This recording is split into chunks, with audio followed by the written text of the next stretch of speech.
آپ دیکھ رہے ہیں عزیر کی آواز اور میں ہوں آپ کے ساتھ میں محمد عزیر۔ آج کی خبریں صرف خبریں نہیں بلکہ ایسے واقعات ہیں جنہوں نے پوری دنیا کو ہلا کر رکھ دیا ہے۔ آئیے نظر ڈالتے ہیں ہیڈ لائنز پر۔ غزہ میں قید اسرائیلی بندیوں پر منڈرا رہا ہے موت کا سایہ۔ حماس کی سخت چیتاونی کے باوجود نتنیاہو نے تیز کر دیا حملہ۔ سعودی میڈیا کا بڑا دعویٰ، ایٹمی طاقت رکھنے والے پاکستان کے ساتھ ہوا دفاعی سمجھوتا، کہا گیا علاقے کا پاسا پلٹ دیں گے۔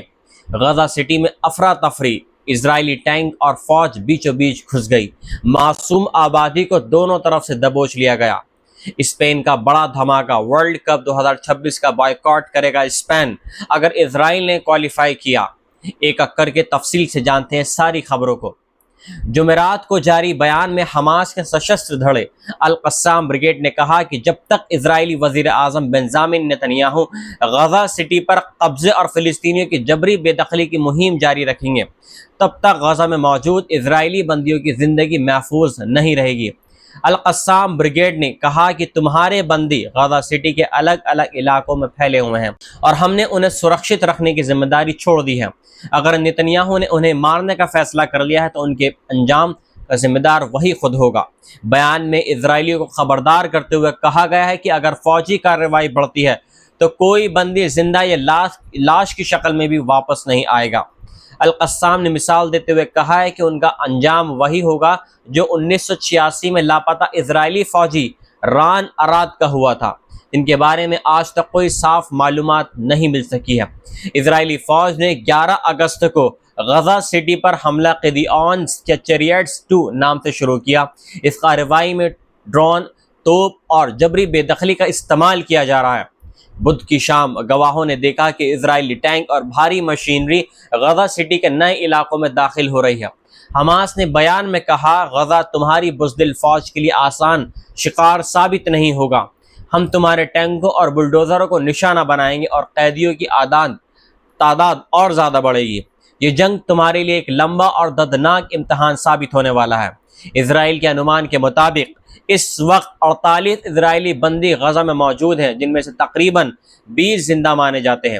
دوسری طرف اسرائیل کی جیلوں میں قریب 11,000 فلسطینی قید ہیں، جہاں تشدد، بھوک مری اور علاج کی کمی کی رپورٹس سامنے آتی رہتی ہیں۔ وہیں بدھ کے روز سعودی ولی احمد محمد بن سلمان اور پاکستانی وزیر اعظم شہباز شریف نے ریاض میں ایک اہم دفاعی معاہدہ سائن کیا ہے۔ سعودی اسٹیٹ میڈیا نے اس سمجھوتے کو ڈیٹرنس امبریلا یعنی روک تھام کی چھتری قرار دیا ہے اور کہا ہے کہ اس کے تحت دونوں ملک بغیر کسی پابندی کے اپنی پوری فوجی طاقت استعمال کر سکیں گے۔ سعودی پریس ایجنسی کے مطابق یہ معاہدہ دونوں ملکوں کی سرکشا مضبوط کرنے اور علاقائی عالمی امن حاصل کرنے اور دفاعی تعلقات کو اور گہرا کرنے کے لیے کیا گیا ہے۔ اس میں صاف لکھا ہے کہ کسی ایک ملک پر حملہ دونوں پر حملہ مانا جائے گا۔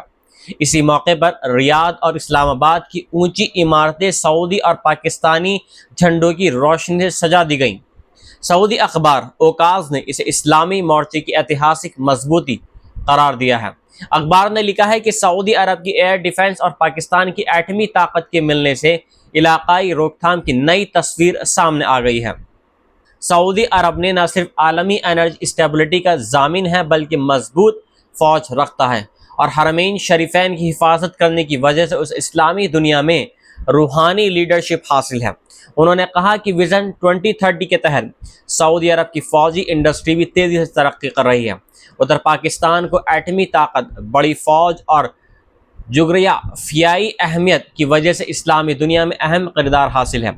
عرب ساگر سے ہند مہاساگر تک اس کا دفاعی اثر مانا جاتا ہے۔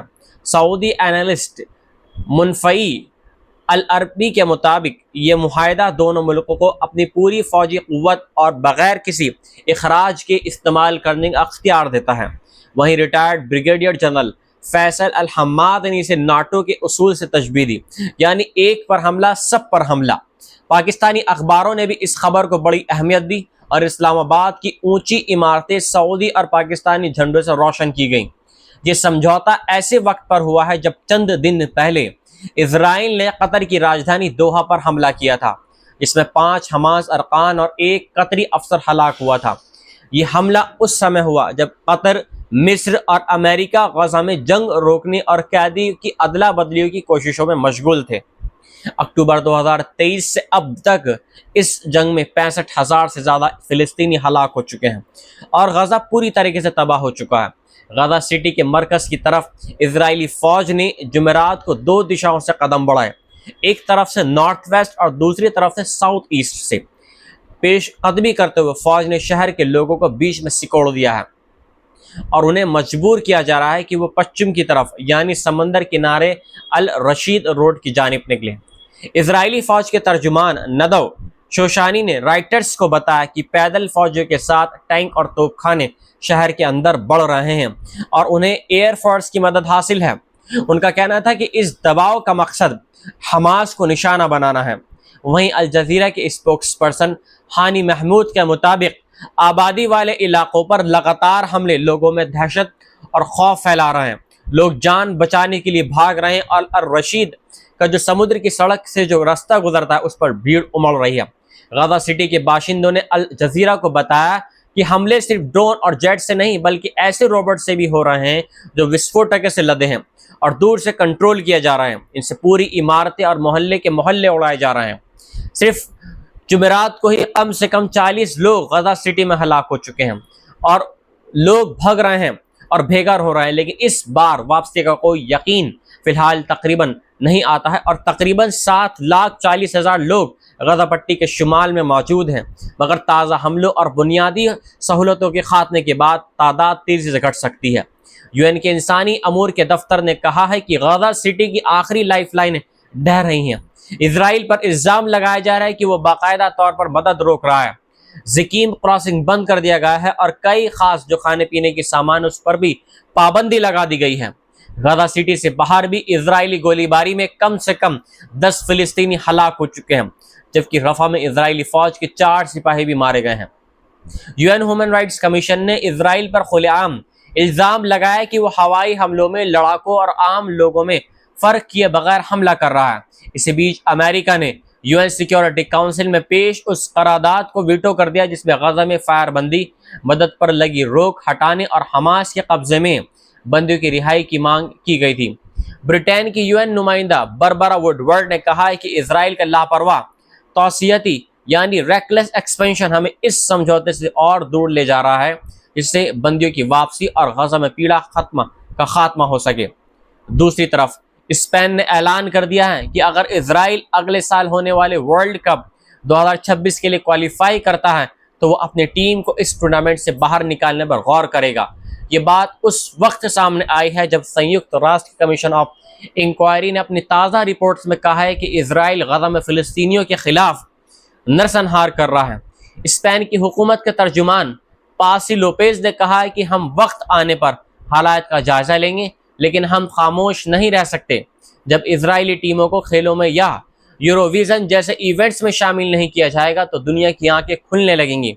ہماری تو آنکھیں پہلے سے ہی کھل چکی ہیں اور ہم جو دیکھ رہے ہیں اسے برداشت نہیں کر سکتے۔ اسرائیل اپنے گروپ میں 3رے نمبر پر ہے اور 1970 سے اب تک اس نے کبھی بھی ورلڈ کپ کے لیے کوالیفائی نہیں کیا ہے، مگر 2026 میں پہلی بار 48 ٹیموں کا نیا فارمیٹ ہوگا جس کی وجہ سے اسرائیل کے پاس موقع ہے کہ وہ لمبے وقت بعد ورلڈ کپ پہنچے، مگر معاملہ اتنا آسان نہیں ہے کیونکہ فیفا عام طور پر سیاسی دخل اندازی کو برداشت نہیں کرتا اور اگر اسپین واقعی بائیکاٹ کرتا ہے تو اسے سخت سزاؤں کا سامنا کرنا پڑ سکتا ہے۔ حال ہی میں اسپین نے اسرائیل کی شرکت پر یوروویژن سے بھی نکلنے کی دھمکی دی تھی اور مشہور سائیکلنگ ریس ووئلٹا اے اسپائنا کو بھی روکنا پڑا تھا جب لوگوں نے اسرائیلی پریمیئر ٹیک ٹیم کی شرکت کے خلاف احتجاج کیا۔ اب سب کی نظر اس بات پر ہے کہ کیا اسپین سچ میں ورلڈ کپ کا بائیکاٹ کرے گا یا صرف ایک سیاسی دباؤ بنانے کی کوشش ہے۔ ملتا ہوں آپ سے ایک نئی خبر کے ساتھ میں۔